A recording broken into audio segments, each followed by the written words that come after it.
Hi, welcome back to the channel. So, I've just left my squirrel hides. Well, I'm actually just parked out at me entrance. I've had two lovely clients in today and squirrels everywhere. It's just absolutely amazing. I'm not sure how many we've seen today. I think it was, I don't know, maybe 13 at the same time. It's just they're everywhere. It's the best it's been for years. So, yeah, so it's a great day. And now it's about 2:30 and I'm going to drive to Avonmore up in the Cairngorms to spend a few days photographing mountain hares. So hopefully I can get you some nice images and a bit of video footage. So yeah, so it's a long way. My plan was to go tomorrow morning at about 5 o'clock. But by the time you get up at 3:30, 4 o'clock in the morning, by the time you get there you're knackered, you know, so you end up just having a bite, eat a beer and straight to bed. So, you know, doing it this way, you know, I'll get there about 9 o'clock tonight and probably straight to bed. And at least when I get up tomorrow morning, I've got an extra day looking for hares and I won't feel as tired. So, yeah, so that's the plan. So, well, it's no snow unfortunately, but you know, who cares? It's great to photograph mountain hares, doesn't matter what the weather is, you know, it's fantastic to photograph. So that's it anyway. Oh, tell you what, before I forget, right, bought this jacket last month, a company called Deer Hunter. Now I've wasted hundreds and thousands of pounds over the years on coats that don't do the job. At last I found a coat that's warm, it's waterproof, it doesn't rustle about, it's perfect. So if you're out there doing wildlife or landscape and you're after a jacket for this winter, Deer Hunter is the one to go for. And as far as I'm concerned, any more jackets I buy in future will be by this company. And I'm not an affiliate, I don't get anything off this. I'm just giving you my findings so far on this jacket. And I've been out in some bad weather so far with it. Right, anyway, that's it. I'm going to head off now, get a start, and hopefully get there before 9 o'clock if possible. Right, I will be in touch tomorrow.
Right, just arrived in the Findhorn Valley, which is quite a good place in the Cairngorms to find mountain hares.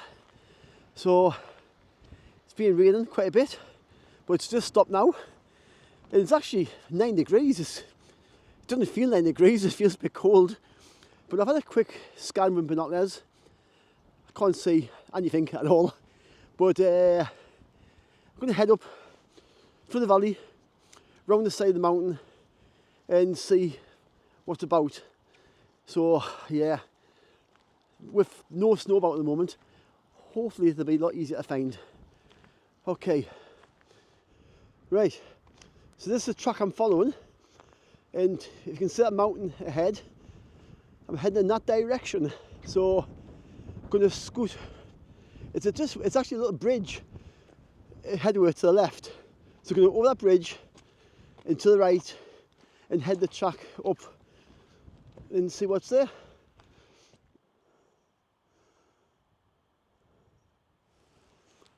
Right, I've got one. It's sitting just half up the mountain there. It looks like it's a little gully, a little, yeah.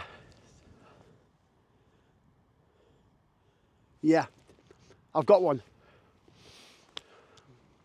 Right, I know it's a little dot, but he's probably only about maybe 20 foot away. I've just used my DJI Pocket 3, but yeah, as you can see, this little dot here, that's actually a mountain here. It's great, and I've actually found another one, maybe about 100 yards to the right. But yeah, I'm going to sit with this guy for quite a bit. He's very, very chilled, just watching me.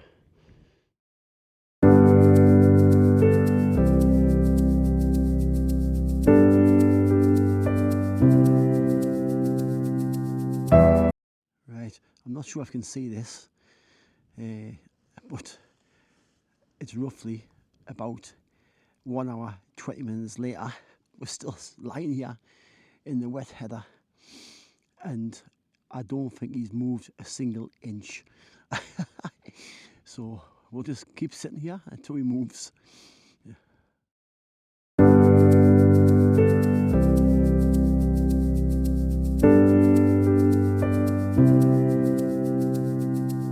So we've been here for about 3 hours. So now I've just walked around the side, so I've got a different angle of the hare. But I've also spotted another 2 hares to the right of me now. I've got a feeling these may be a bit more skittish than this one. This guy now, I'm probably 15, 20 foot away, and he's really, really chilled. And yeah, not long ago, he actually yawned, so he actually moved. But you know, I didn't get any video of it. I can't do both things at the same time, and it's blowing a gale now, so probably got about an hour and a half of good light left. So I might give this guy another 20 minutes and then try and see if I can get closer to that 2 hares to the right of me.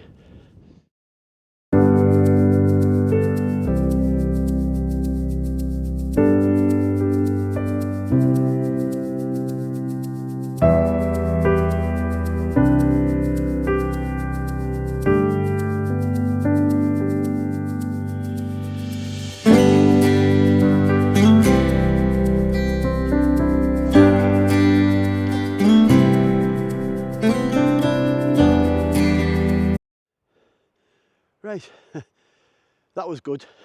He actually moved again, eventually, but it's a storm coming in now. It's the rain has been whooshing across in the wind, and he's just hunked right down now. But we've got 2 more hares to the right, as I mentioned, and I'm going to have a little walk across. I've probably got an hour left before light goes, and I'm soaking. My trousers are soaked through. I should have put my waterproof pants on, but I forgot. So anyway, yeah, so I'm going to head across here now.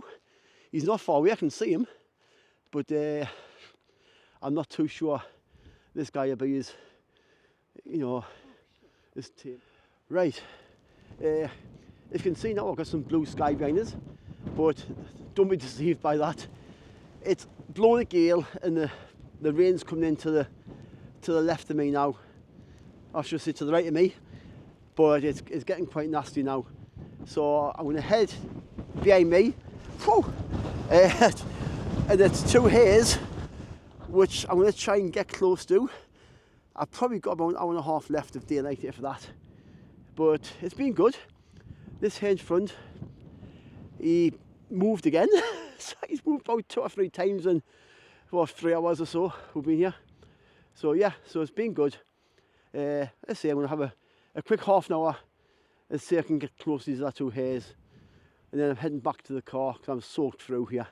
I forgot to put my waterproof trousers on, and I'm just soaked. So yeah, so I'm going to give it another half an hour, and then about half an hour walk back to the car, and then head back to the hotel. Okay.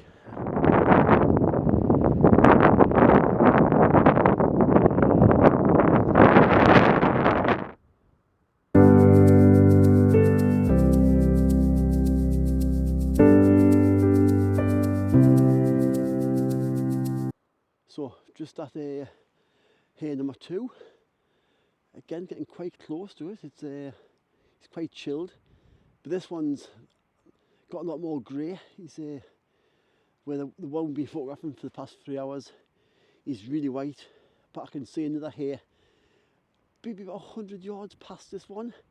The hare looks a lot whiter, so I'm going to have a little, and he's actually in the open as well. This one here is quite tucked in the long grass, and I'm going to show you the image in a second. Okay, so I'm going to go and try and get to hare number 3.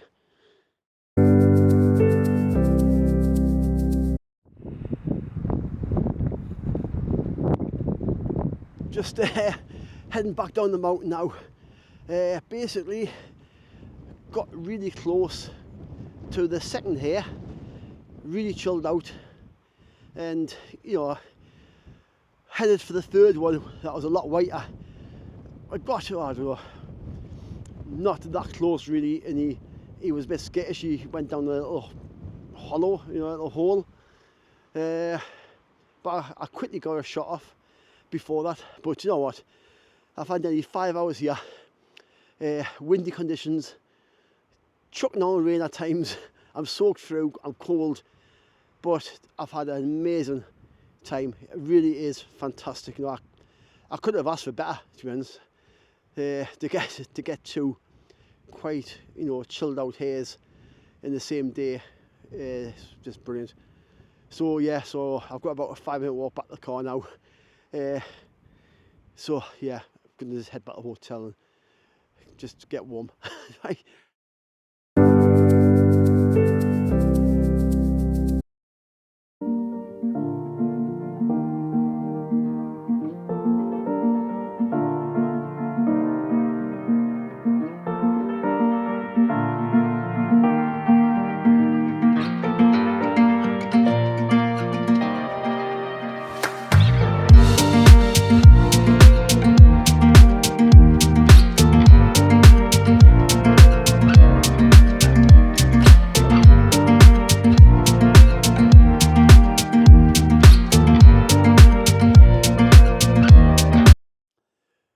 Right, day 2. I'm back to the Findon. Going to head up the mountain so you can see some hares again. But to be honest, I won't be out long because absolutely boiling cold. It's 2 degrees, blowing a gale, absolutely freezing cold I am already, and I haven't even left the car yet. So anyway, I've got a feeling them hares might be in the same place. I hope they are, because it wasn't too far away. So let's go and see what I can find. But yesterday, got some nice footage, quite happy. So whatever I get this morning is a bonus. I just forecast for about 70% chance of rain from about 11 o'clock onwards. So yeah, I better make a move now. Right. Okay. Whew, I'm out of breath. It's walking into the wind. Anyway, definitely got a hare in front of us. Maybe about 5 minutes walk from here. I think it's the same hare off yesterday, to be honest. Looks like he's in the same place. So we'll head up there now and see, get some shots. Okay, right, I'm about maybe 20 metres away from the hare. He's exactly the same place yesterday. And there I am. And there's 2 more hares to the right. I think they're exactly the same spot as yesterday as well. But I've just found a 4th hare, which is just a bit further up. But to be honest, it's starting to rain. I don't think I'm going to get much difference from what I got yesterday, to be honest. So I'll probably just give it an hour, see what happens. Okay, right. I've been with this hare for about 45 minutes. He's sitting really chilled. I'm quite close. It's the same hare as yesterday in exactly the same place. He must have been there all night. But already he's had some movement. He's been scratching his face, stuff like that. So I'm already getting some more nice images. So yeah, I'll give it a bit longer. Let's see what happens. Yeah, I don't know if you can see this. This is my DJI Pocket 3. You can see the mountain here. He's pretty close. And he's really just sitting there, very chilled. You've got 2 or 3 mountain hares around this area that are really, you know, very, very chilled by people. But again, these are wild animals, so you have to respect them and just don't get too close.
Right, just had an amazing 2.5 hours, and at the moment I'm soaked through. It's, you know, the rain hasn't come yet, the ground's obviously saturated, you know, and left my waterproof trousers again. 2 days run, can you believe it? So anyway, look at the hair. Just sat in front of this hair for 2.5 hours. It's been amazing, really is. So that's me finished now. So a big thank you for watching this video, much appreciated as usual. I'm back here in February doing a workshop for mountain hares, crested tits, stags and maybe snow buntings. If you fancy coming on that trip, I still have some spaces left, so drop me a line. And until next time, thanks a lot and goodbye.